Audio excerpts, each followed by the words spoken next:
வருமானம் குறைந்து கடன்கள் பெருகி நிம்மதியில்லாம கவலையில் இருக்கிறீர்களா? குடும்பத்தோட தேவைகளை எப்படி பூர்த்தி செய்யறதுன்னு இரவும் பகலும் யோசிச்சு மன அமைதி இல்லாம தவிக்கிறீங்களா? சம்பாதிக்கிற காசுல பறக்கத்தே இல்லையே, வர்ற வேகத்துல எல்லாம் கரைஞ்சு போகுதேன்னு வேதனைப்படுறீங்களா? அப்படின்னா இந்த வீடியோ உங்களுக்காகத்தான். இன்னைக்கு அல்லாஹ்வுடைய புனித வேதம் திருக்குரான்ல இருந்து ஒரு சக்தி வாய்ந்த ஆயத்தை பத்தி நாம பார்க்கப் போறோம்.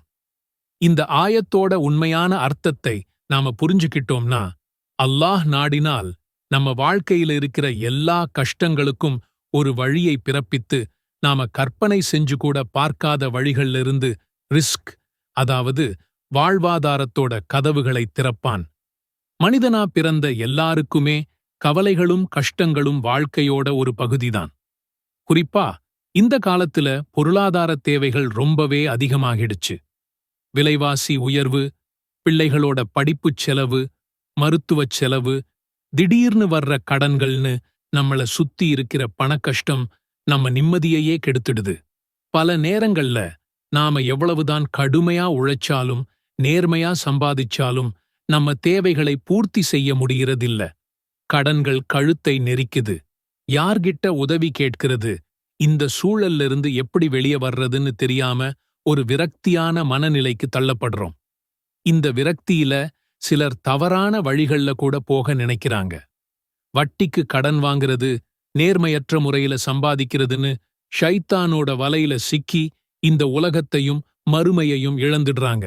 ஆனா ஒன்னு நினைவில் வச்சுக்கோங்க, இஸ்லாம் ஒரு முழுமையான வாழ்க்கை நெறி. நம்மளோட எந்த ஒரு பிரச்சனைக்கும் அதுல தீர்வு இல்லாம இல்ல. நம்மள படைச்ச ரப்பு அல்லாஹ் நம்ம தேவைகளை நம்மள விட நல்லா தெரிஞ்சவன். அவன் கருணையாளன். அவன் நம்மள கைவிட மாட்டான். நாம அவன் பக்கம் திரும்பணும், அவன்கிட்ட உதவி தேடணும். சில நேரங்கள்ல கஷ்டங்கள் என்பது பாவங்களோட விளைவா இருக்கலாம். அதே சமயம் அல்லாஹ் தனக்கு பிரியமான அடியார்களை சோதிப்பதற்காகவும் கஷ்டங்களை கொடுப்பான் என்பதையும் நாம மறக்கக்கூடாது. எப்படி இருந்தாலும் தீர்வு அல்லாஹ்விடம்தான் இருக்கு. அந்த தீர்வுகளில் ஒன்றுதான் இன்னைக்கு நாம பார்க்க போற சூரா அத்தலாக் வசனங்கள்.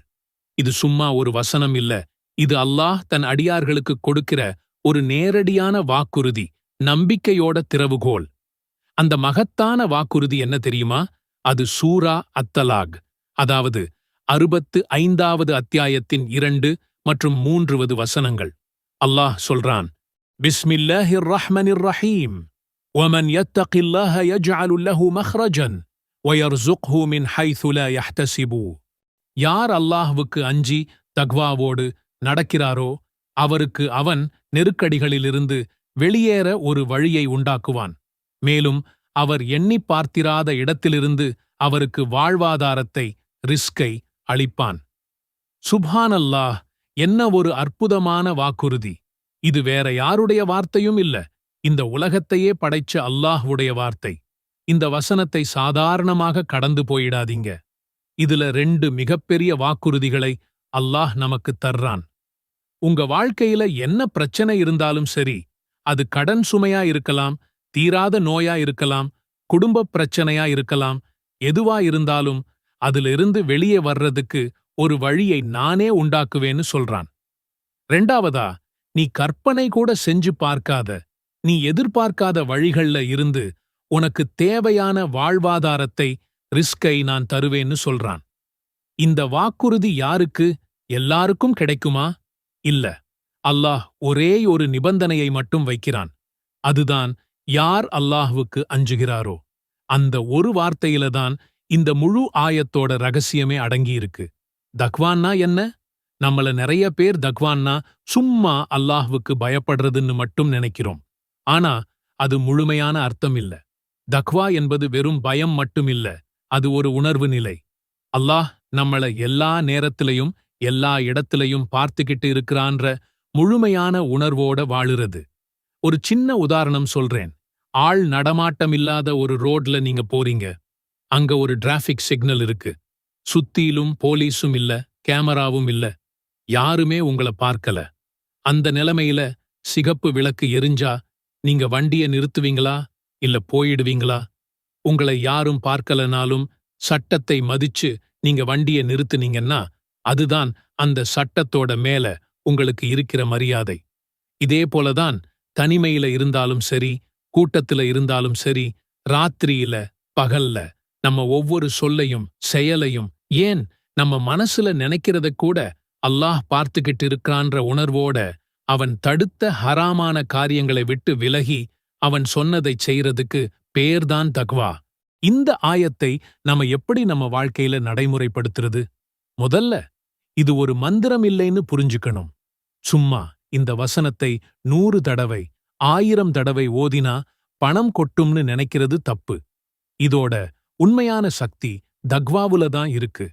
முதல்ல உங்க வாழ்க்கையில இருக்கிற ஹராமான விஷயங்களை அடையாளம் கண்டு அதை அல்லாஹ்வுக்காக விட்டுடுங்க. 5 வேளை தொழுகையை அதோட நேரத்துல நிறைவேற்றுங்க. நோன்பு, ஜகாத் போன்ற கடமைகளை சரியா செய்யுங்க. இந்த ஆயத்தை ஓதும்போது முழுமையான நம்பிக்கையோட ஓதணும். என் ரப்பு என்னை கைவிடமாட்டான், அவன் எனக்கு ஒரு வழியைக் காட்டுவான், அவன் எனக்கு ரிஸ்க் தருவான்னு அசைக்க முடியாத நம்பிக்கையோடு ஓதணும். இந்த ஆயத்தோட மகத்துவத்தை இப்போ நீங்க உணர்ந்திருப்பீங்க. இது வெறும் பணக்கஷ்டத்துக்கு மட்டும் இல்ல, நம்ம வாழ்க்கையில வர்ற எல்லா நெருக்கடிகளுக்கும் இது ஒரு தீர்வு. இந்த செய்தியை கடனாலும் கஷ்டத்தாலும் அவதிப்படுற உங்க நண்பர்களுக்கும் உறவினர்களுக்கும் பகிர்ந்துக்குங்க. நீங்க ஒருத்தருக்கு நல்ல வழியைக் காட்டினா அதோட நன்மையில உங்களுக்கும் ஒரு பங்கு இருக்கு. நீங்க இந்த ஆயத்தை உங்க வாழ்க்கையோட ஒரு அங்கமா ஆக்கிக்க போறீங்கன்னா இன்ஷா அல்லாஹ்னு கமெண்ட்ல சொல்லுங்க. அல்லாஹ் நம்ம எல்லாரோட நோக்கங்களையும் அறிந்தவன். ஆக ரிஸ்க் அதிகமாவதற்கான ரகசியம் எங்கேயோ ஒளிச்சு வச்ச புதையல் இல்ல, அது நமக்குள்ள நம்ம தக்வாவுல தான் இருக்கு. நாம அல்லாஹ்வுக்கு அஞ்சி அவனுக்கு பிடிச்ச அடியார்களா மாறிட்டா வானம் பூமி இதோட பொக்கிஷங்களை அவன் நமக்காக திறந்து விடுவான். அவன் வாக்கு மாறாதவன். வாங்க இன்னையில இருந்து தக்வாவான ஒரு வாழ்க்கையை வாழ முயற்சிப்போம். இந்த ஆயத்தை நம்பிக்கையோட ஓதி வருவோம். யா அல்லாஹ், எங்க எல்லாருக்கும் தக்வாவான வாழ்க்கையை அருள்வாயாக. எங்க பாவங்களை மன்னிப்பாயாக. எங்களை யார் யாரெல்லாம் கடனாளிகளா கஷ்டத்துல இருக்கிறாங்களோ அவங்க எல்லாருக்கும் அதிலிருந்து வெளியேற ஒரு வழியைக் காட்டுவாயாக.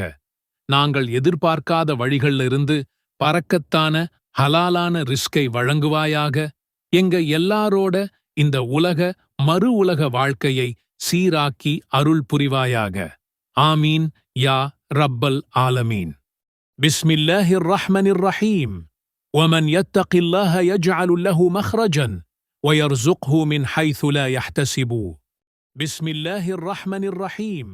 ومن يتق الله يجعل له مخرجا ويرزقه من حيث لا يحتسب.